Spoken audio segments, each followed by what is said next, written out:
जबकि मंडल कमीशन की जो रिपोर्ट है 1980 की रिपोर्ट है, उसके मुताबिक ओबीसी वर्ग की जो आबादी है जनरल से 2.5 गुना ज्यादा है। जितना नमाजी सवाल उठाना शुरू कर दिए हैं कि नीतीश कुमार को अब पद पर बने रहने का कोई अधिकार नहीं है, नीतीश कुमार को तुरंत इस्तीफा दे देना चाहिए। इन्वेस्टमेंट 10% करते हैं तो आपको अगर 5% उसका जो लाभ दिया जाए तो क्या आप तैयार होंगे लेने के लिए? देखिए, जातीय गणना का रिजल्ट आने के बाद मोदी सरकार यानी कि भाजपा कैसे नीतीश और लालू यादव के जाल में बुरी तरह से फंस गई है। अब आप कहिएगा कि मोदी सरकार कैसे फंस गए हैं, तो सही बात है कि मोदी सरकार जो है नीतीश और लालू के जाल में बुरी तरह से फंस गए हैं।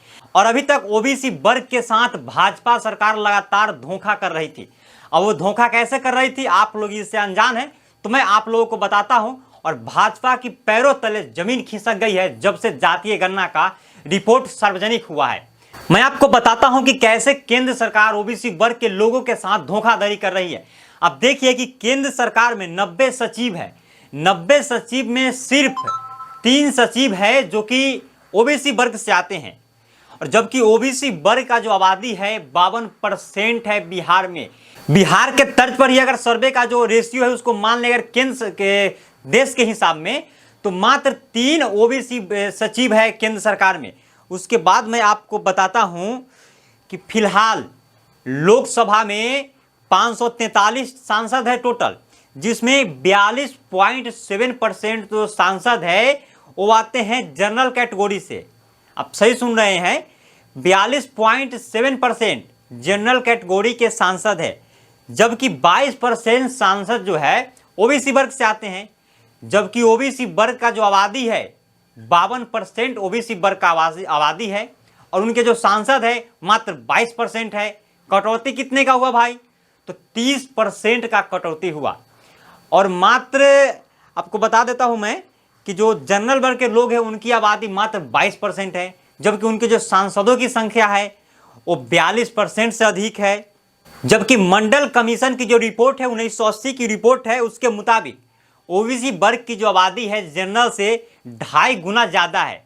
अब आपको मैं बताना चाहता हूं, केंद्र सरकार की ग्रुप बी और ग्रुप सी की नौकरियों में जातियों के हिसाब से किसकी कितनी दबदबा है। देखिए, ओबीसी आबादी 52% है और ग्रुप बी में 15.7% और ग्रुप सी में 22.5% नौकरियां है। जबकि जनरल कैटेगरी के लोगों के पास 22.8% आबादी है। उनकी जो ग्रुप बी में नौकरी है वह है 61% और जो ग्रुप बी में है वह है 52%। यहाँ पर भी मतलब साफ फर्क देखा जा रहा है कि आकाश पाताल का साफ अंतर है ओबीसी वर्ग और जनरल वर्ग के हिस्सेदारी में। इसी की तो बात हो रही है कि जिसकी जितनी भागीदारी उसकी उतनी हिस्सेदारी। अब मैं आपको हाई कोर्ट और लोअर कोर्ट के जजों की कितनी भागीदारी किसकी है वो बताने जा रहा हूं, तो जरा गौर से इसको सुनिएगा। ओबीसी वर्ग में 52% आबादी है और 12% जो है हाई कोर्ट में उनकी हिस्सेदारी है। लोअर कोर्ट में 23.8% है, जबकि एससी के 16.8% आबादी है। हाई कोर्ट में 3% उनके लोग रहते हैं, जज हैं, और 13.3% लोअर कोर्ट में उनके जज हैं। एसटी के 8.6% आबादी है, जबकि हाई कोर्ट में उनके 1.5% जज है और लोअर कोर्ट में 4.9% है। अब जनरल पर आते हैं जिसकी लगातार चर्चाएं होती रहती है। चर्चा इसलिए होती है, अब देखिएगा तो आपका भी माथा चकरा जाएगा। आबादी मात्र 22.8% और हाई कोर्ट में उनकी हिस्सेदारी जो है, उनके जो समाज के जज हैं वो है 83.5% और लोअर कोर्ट में 58% है। तो इससे आपको समझ जाना चाहिए कि ओबीसी वर्ग के लोगों के साथ नाइंसाफी हो रहा है और कैसे हो रहा है आप सभी लोग समझ रहे होंगे।